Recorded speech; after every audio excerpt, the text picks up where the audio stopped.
If you're doing a case interview or you're thinking about business and you're consulting for the business from the outside, if you don't take a portfolio approach, you are missing out entirely. If you're kind of like, I'd like to know your revenue numbers and your growth numbers, like you can make zero effective executive decisions inside that business. Hello and welcome to this Friday edition of Market Outsiders. Today we are talking about one of the world's most iconic CPG brands, Nestle, all the way from Switzerland.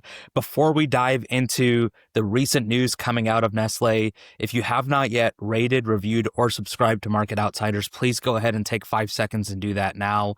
We really, really appreciate it. Before we dive into the news, Jenny Rae, you want to say hello to the folks? Hi, everyone.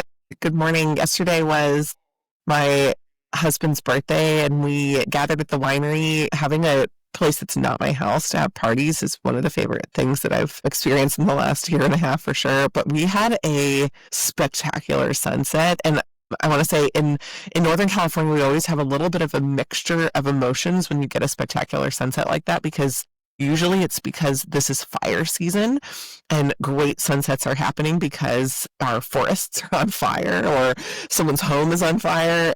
But yesterday, we've had rain for almost 2 weeks. It was just a pink heavenly display.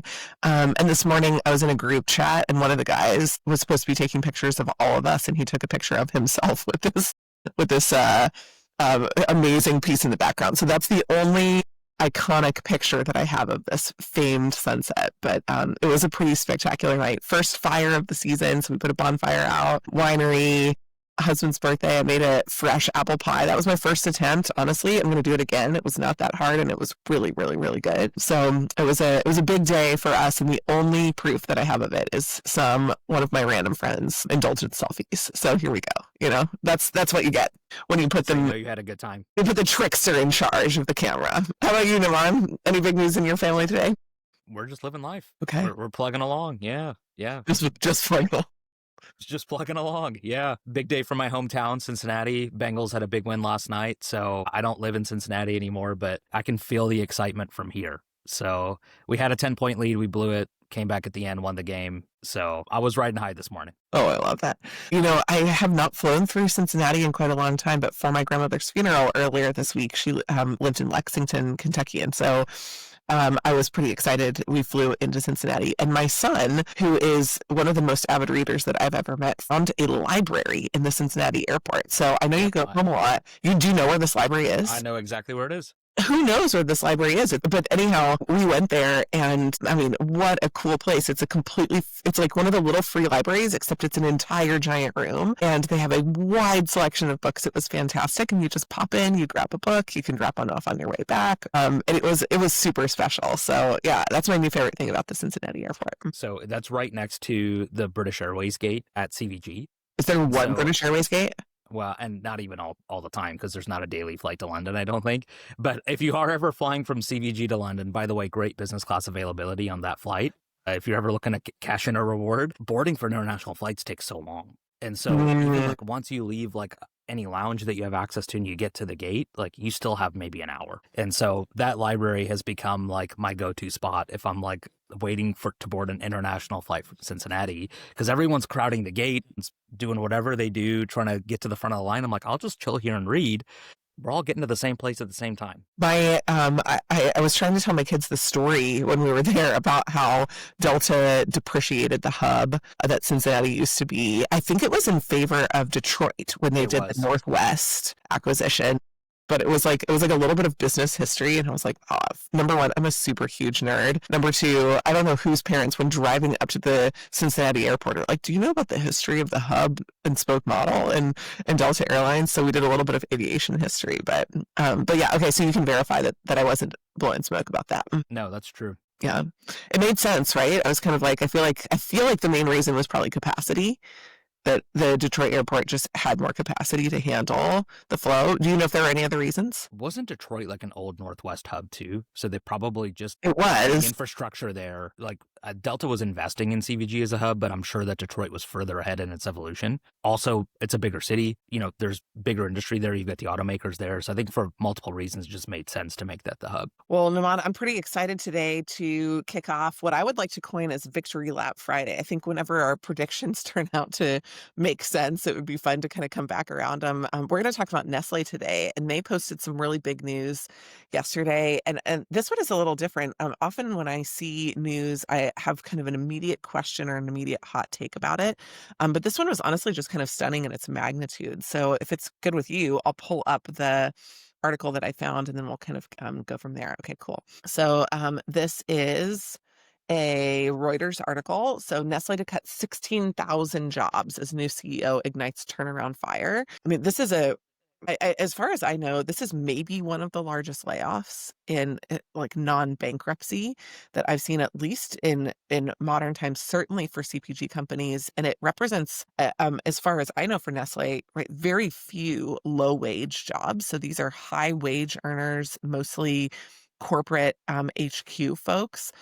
And, it represents, I think, a really interesting early stand. This is like straight out of the book, right? Your first 100 days as a new manager, like take one bold action. This is definitely what it is.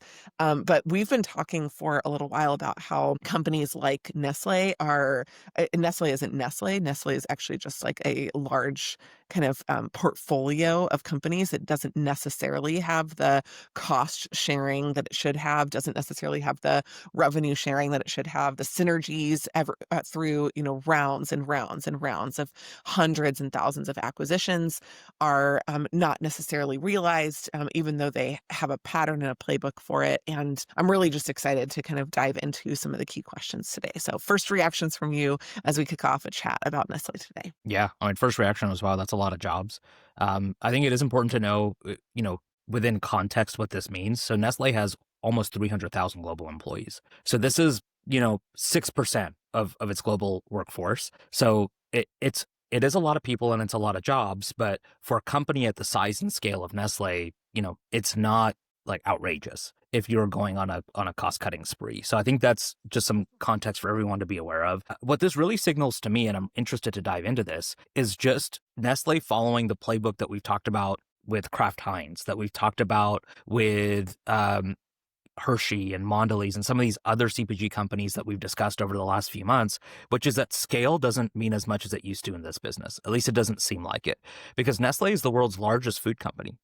And what I think that this signals is that we are turning our attention away from underperforming units and doubling down on units that we think can drive growth.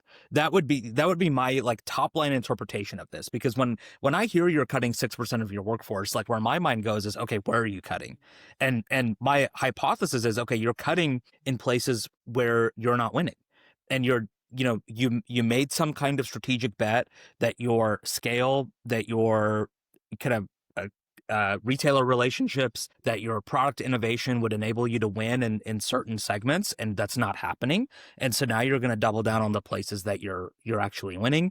I'm curious to see if my hypothesis holds true, but that to me was kind of like the takeaway from this was, okay, I think this marks a change in Nestle's strategy towards doubling down on. Namaan, can you talk just really quickly about what winning means? Because I actually think that's one of the challenges of defining that in a business like this, because there are a loser business is actually pretty easy to discover, right? A business that is completely underwater, where growth is negative and where margins are not just negative, but also declining over time. Mm-hmm. Those actually are pretty easy to get rid of, and you're always justified to do that. What about when a loser is actually a mid-level winner, right? Yeah. Like that's I think the challenge in these kinds of businesses, and I think it's fair to acknowledge So that, because all of us it is. as managers have had these kinds of decisions that we've had to think about and make. And that is so context dependent. So it depends on where you're at in the business cycle. It also depends on where you're at in your market position. But for Nestle specifically, I would think that winning is defined on 3 metrics. Number 1, market share. If my market share is not at minimum like growing in line with the overall market, that's a loser. Like that. So that would be number 1. Number 2 would be revenue growth. And then number 3 would be like keeping my margins like constant or steady. Like margin expansion is fine, but I think like when you're at the size and scale of Nestle, like even if you can keep your margins consistent while continuing to grow revenue, you're you're going to box smaller competitors out of the market. So those would be the three things I'd be looking at. Those are the three ways I'd be defining success inside of those metrics. And I'm curious to see if the new CEO thinks the same way. And look, if you have what he's signaling here as a bloated HQ organization, then you kind of just keep adding anything that is contributing revenue and profit to the bottom line. You're not I think that was necessarily the old managing. playbook, right? Yeah, you're not necessarily managing to the highest margin or the highest margin growth or the highest revenue growth businesses, but like you determined, there's really that kind of differential. It's like a race inside your portfolio. I want to highlight, it's not just the number, it's not just the metrics or the growth that matters, but there are certainly some brands that they will keep if they're a little bit more sluggish, but if they're still heading in the right direction. So Mm-hmm. there are some that are just they're paying the bills and there's no reason to get rid of them. Mm-hmm. There's especially depending on whether or not you have cash to deploy for the things that you want to deploy it on. So that would just be like the other factor that I would like to note here. I don't actually know what Nestle wants to deploy cash on. I would guess it's more acquisitions. Maybe it's Same. more manufacturing capacity. But there's what basically the other signal here is like there's cash that we want to free up both from headcount reductions and also I think we're going to go through it. I suspect that there is a portfolio reduction as Yeah. a part of this that's coming. So when you have that, you don't just close businesses. If you're Nestle, you sell it. Like you bought it for Mm-hmm. $400 million. You're going to try to at least sell it for five. And that $500 million is going to inject some kind of operating cash into your business as well. So just kind of, to kick it off, right? We're sharing from Reuters today. We'll link this in the chat so that you can update yourself on the specific news. We always recommend that you look at multiple sources just because there are benefits for that. But the AI summary at the top, right? Number one, job cuts are the first significant step by the new CEO. One point that I think is important to note, I don't think this article actually goes into it, but other ones that I read did, is that this is Nestle's third CEO in approximately a year or just slightly over a year. And the first CEO voluntarily stepped down for underperformance. The second CEO stepped down for overperformance for an inappropriate relationship with a subordinate. And then this is the third CEO. So really interesting kind of, stand that the CEO is taking. And I think, Namaan, that the market, this news broke just yesterday. I think the market actually rewarded them for the job Mm-hmm. cuts. Mm-hmm. And so that's always, it's like an interesting asterisk. It's not always a great indication of whether the business is going to be healthy or successful in the long term, but it generally is a vote of confidence or a vote against the CEO. I think there are two inputs to that share price going up yesterday. I think number one was the announced job cuts. Number two was the fact that they announced better than expected sales growth last quarter. Which is also a So, fascinating context to cut mhm, 16,000 jobs yeah, against. And so, yeah, so, the combination of the two of those, if we think we can keep sales growth strong and do it with fewer headcount, is going to represent a like outsized margin expansion for them. exactly. So this is also kind of one of the key highlights. And I think that this is just the important place that you want to start. Like if you're doing a case interview or you're thinking about business and you're consulting for the business from the outside, if you don't take a portfolio approach, you are missing out entirely. If you're kind of like, I'd like to know your revenue numbers and your growth numbers, like you can make zero effective executive decisions inside that business. So the growth was led by higher prices for coffee and confectionery, which I suspect for Nestle are also two of their larger divisions. Yeah. So not just these kind of upstart brands that we've talked about that are smaller but high growth that are taking a lot of the market share growth, but if your largest segments are also some of your largest growing, that's fantastic news for the business overall. Well, and that tells me that Nestle has pricing power, right? That Correct. Yeah, consumers because are maybe it says more higher prices higher specific. prices specifically. So consumers are more inelastic than price inelastic than we expected. And maybe it's because like if you and I don't know all the coffee brands that Nestle owns, but like if that's your coffee brand, like you're maybe sticking with it unless the price gets outrageously high. Like if that's your kind of chocolate that you buy, well, that's your treat. You're not shifting from Kit Kat to something else. So it is interesting. Like these seem to be more price inelastic segments as well, which is good for Nestle since those are two of their biggest segments. Naman, this sentence is one of the ones that I would certainly want to poke into. This is kind of general, broad sentiment in the market, but I had friends that worked in the restaurant industry, one that owned a very successful chain of businesses, kind of a localized version of a Panera Bread. And he was like, "Don't believe what everybody says. Like everybody says they want salads, and they all buy burgers and fries." Right. Yeah. And so he was like, people love to see it on the menu and they like to select it. Maybe if they come into my restaurant, we have customer profiling that will say like out of the times that they come in, they'll get a salad once. But they'll tell everyone about the salads at our store. Yet what they actually buy are the bowls and the burgers and the fries and the pastries. And so he said, like, we made a huge mistake operating our business early on because we assumed that the narrative of the fact that customers wanted to eat healthy was true. But their buying behavior did not show us that. Mm, So I have suspicions about this. There certainly are like perceived health benefits, but I would imagine that that's actually a growing portion of the population that is high spend, but not anywhere close to a majority of the yeah. population. I mean, for those of you who are watching this on video, like read the sentence. It actually just makes zero sense to me. So, like, because it's an oxymoron. Like, let's start with at the beginning, right? And then I want to address your healthy comment, right? Like, U.S. import tariffs are a headwind, despite the bulk of the company's U.S. sales being manufactured locally. Well, which one is it? Like, is it a headwind or is it not? But if a Right. bulk of your company's U.S. sales are manufactured locally, then import tariffs don't affect you. Correct. So, okay, cool. I'm not sure like which one is true. Yeah. And then food producers across the board are grappling with fragile consumer confidence. Again, I think this is one of those things where sentiment doesn't match buying behavior because Yeah, I mean, what did we just say? Growth was led by higher prices for exactly. coffee and Exactly. confectionery. And what did all the big banks tell us this week in their earnings? Bank of America, JP Morgan Chase, Wells Fargo, like they just came out with their quarterly earnings reports this week and told us like, hey, from what we can see, U.S. consumer spending remains strong. And Yeah. like from our perspective, the consumer is healthy. Like, and we're talking at a macro level. We're not talking about every single individual person or household, but at a macro level, like, and they're looking at spending patterns, they're looking at spending volumes, like people are continuing to spend money. And so I don't pay a lot of attention to surveys or sentiment. I pay attention to like, how much money are people spending? Because behavior doesn't often match what you like tell somebody in a survey. And so to me, like the consumer confidence numbers are like more noise than signal. In fact, I would say that this is critical for advisors right now to understand this, because if you don't, like one of the biggest challenges in my business is to not excuse our poor performance for macroeconomic challenges. And that's Can't blame the market. exactly, Can't blame the yeah. economy. Yeah, blame the economy, right? Well, no, like my job is to grow in any economy. My job is to not blame the economy. My job is to figure out what I need to be doing right now to become less cyclical. And so if we have literally exhausted everything else, then and only then will I blame the economy. But it's one of our kind of unstated rules inside my business is you're not allowed to blame the economy. You only blame yourself.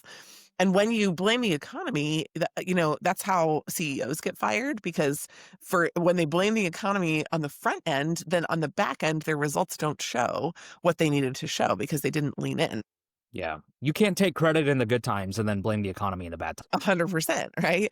And also like there are peers. Nestle has peers, and so if Nestle's peers are demonstrating that consumer confidence is actually high, Nestle is the peer in this situation, right? Nestle beat expectations. Like you have to beat these expectations, and you have to beat what you expect to see in the market. What the market said, the consumer sentiment said, was you can't raise prices. You're going to have to constrain margins in an era of rising costs because your consumer is fragile. And Nestle was like, that's bull. And so, I think that like as an advisor, it's incredibly important not to use the stalking horse of the economy when you are focused on these kinds of advisory relationships. It also, to me, like you said, Naman, just this morning, Amex said that they have had a higher number of subscriptions for their platinum level card, and they have higher spend across all card categories. Now, sometimes credit card spend could be an indication of the fact that people are not spending cash, right? But in general, that usually means consumer confidence is high. They're spending. That, like, the aggregate of it is that they're Yeah. spending. And so again, like, I don't like it when you try to conflate what's happening at Nestle, which is exactly countercultural, to this kind of sentimental belief, as you Yeah. mentioned earlier. Yeah. Yeah. If you are looking for signals that the consumer is weak, then look at delinquency rates. So if American Express starts to tell you, hey, like, we've got more people who are falling behind on their payments, like, we're putting cash aside to cover like loan losses, okay, great. Like, that to me now is not just sentiment, that's data that's showing me that the consumer is weak, but we haven't seen any of that in the system. 100%. Do your projects ever drag? Budgets creep? Deadlines slip? Or worse, do you deliver something that meets the spec, but no one's happy with how it got done? If that sounds familiar, it's time for Management Consulted's Project Management Training. Our program brings consulting level rigor.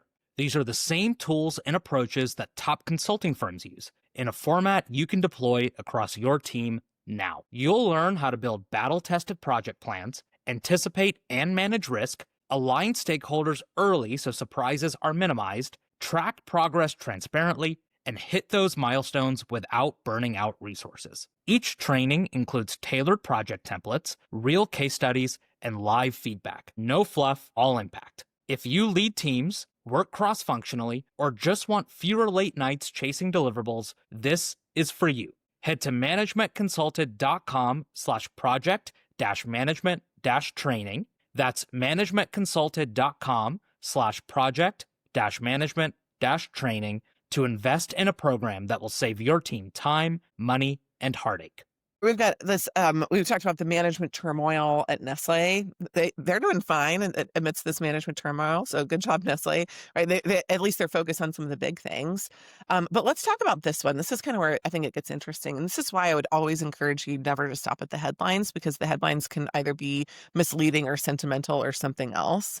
But right, the Swiss maker of Kit Kat chocolate bars, Nespresso coffee, and Maggi seasoning. Would you say Maggi or Magi? What do you say, I think Dylan? it's Maggie, actually. Maggie. Okay, thank you. It's always dangerous when you're talking about Nestle, because there's a lot of French, German, and other names that are in here, and I never took French, so I have a French last name, and I've seen people have a real problem with it, so I can relate. But right, they arrest a share price slide as they battle U.S. import tariffs. Again, maybe not actually that much of an issue. Costs have risen, debt levels have climbed. But in general, like, 1.5% rise in real internal growth in the third quarter, well above analyst expectations, offer them some breathing space as they're looking to make their mark. I just want to quickly mention here, I think that's a really great metric to be paying attention to, because Nestle is a global conglomerate. And I think if you just look at top line revenue figures, you can have currency fluctuations that affect the perception of your performance. So looking at volume for a business like this, I think makes a lot of sense. And then it allows you to strip out some of the currency fluctuations. It allows you to strip out some of the pricing differences between regions.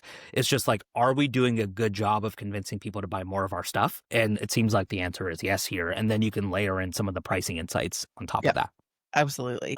It also says up here, growth was led by higher prices for coffee and confectionery. I'm not actually sure that that's true all of a sudden. This is one of the things you get really suspicious about with AI summaries, because it just said that the volumes grew and beat expectations. So if the volumes grew, and this is a different measurement, which is price growth, what are we talking about here? So you'll have to get like really precise when you're thinking about these numbers, which is why, like, when somebody in a case interview with me who conflates cost and price in the very first 5 words that they say, I'm like, you're out, because I'm not even talking about cost and price anymore. I'm talking about it down to the like micro level inside a business unit for confectionery specifically.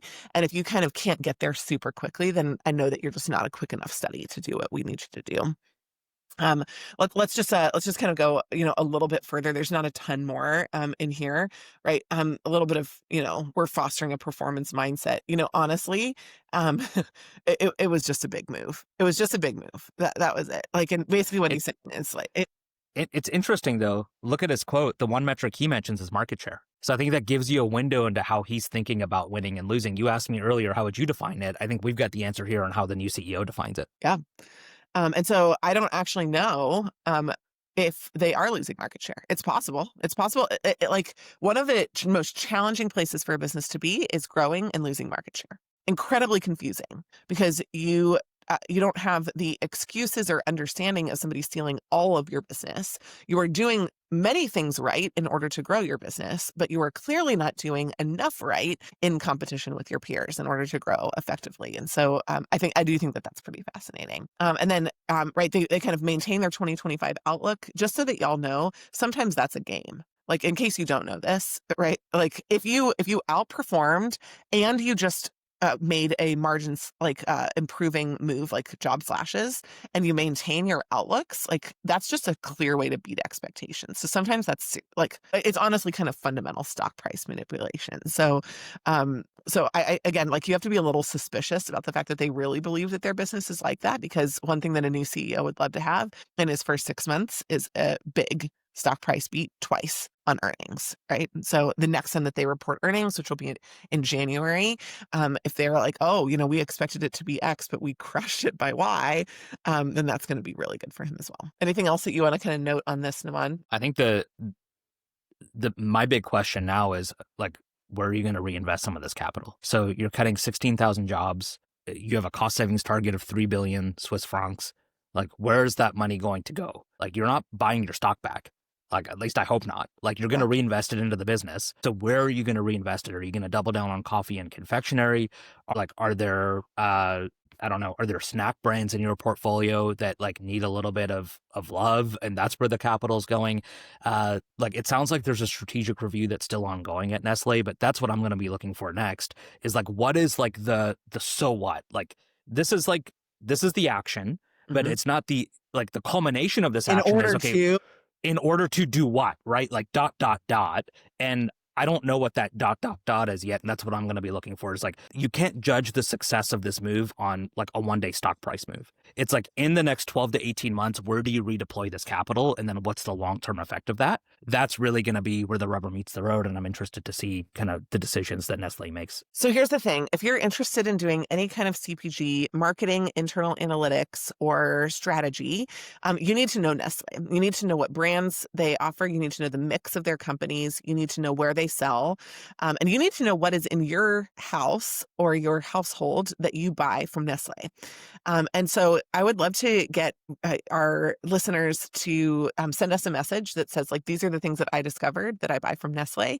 Namaan, I think you and I should take that challenge too. We should get kind of the list. So we'll publish along with this a list of kind of the kind of core brands for Nestle, so you can do a diagnostic on that. We'll publish their broader earnings report, so their most recent public market report as well. And Nestle is kind of one of those brands that it's just really helpful to understand how their business operates. It's a very tactically easy business to understand. In fact, right, the CFO said that Nestle has been focused on driving distribution across China and not enough on building consumer demand. What does that mean? They gained retail partnerships, but they didn't actually get people excited about buying their products. So like this is not a complicated business, although it is very complex and it is very multifaceted. It is not a complicated business. And therefore, I think it's an excellent one to study if you're thinking about making strategic changes. But really the fundamental question asked in these case interviews that y'all might be preparing for, or in other areas where you're thinking about building your business acumen, is what would you do if you were the CEO of Nestle? What would you do if you were the CEO of the world's largest food conglomerate? Would you cut more jobs in the future? What would you do with 3 billion francs of cost savings? How would you redeploy that capital? And like really thinking about some of those forward-looking strategic questions is why I got into consulting in the first place. And it's why I think you should think about these in terms of business strategy. It's going to make you a better operator, a better contributor, and a better analyst overall. So if you've enjoyed this conversation today about Nestle, please Come back for the next one by subscribing. Make sure that you stick around, share the podcast, leave us comments. We read every single one, and give us ideas for companies or businesses or business challenges that you would like for us to profile in a future episode. Thanks again for joining.